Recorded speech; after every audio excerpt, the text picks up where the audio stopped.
Ating pag-usapan ngayon, no, itong isang buwang palugit na ibinigay ng Saudi Arabian billionaire na si Al Sheikh dito sa kampo ni Naoya Inoue, kung ito ba ay papayag, no, sa alok na $13 million upang ito ay lumaban sa London sa mismong undercard ng main event nitong si Anthony Joshua. Para po sa kalaman ng lahat, no, ay meron po kasi paparating na laban itong si Anthony Joshua sa London. Okay?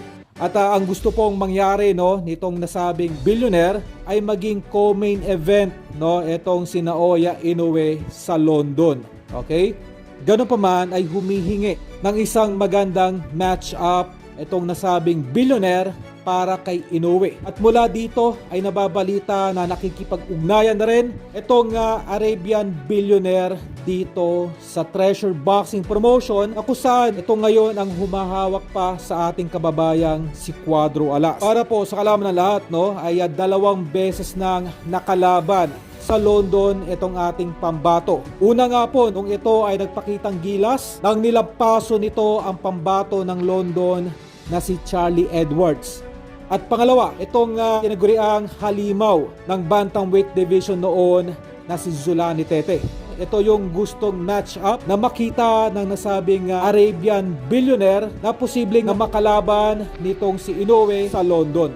Parating ginagawang palusot, no, nitong si Inoue kaya hindi umaalis ng Japan ay dahil daw, no, sa mataas na demand ng mga kababayan nito na makita itong lumaban sa kanilang baluarte. Sa kauna-unahang pagkakataon ay merong nag-alok na billionaire na kung saan ay handa itong magbigay ng doble na bayad dito kay Inoue para ito ay lumabas lamang ng bansang Japan. Halos $7 million lamang ang nakuhang premyo nitong si Inoue sa naging laban nito kay Luis Nery.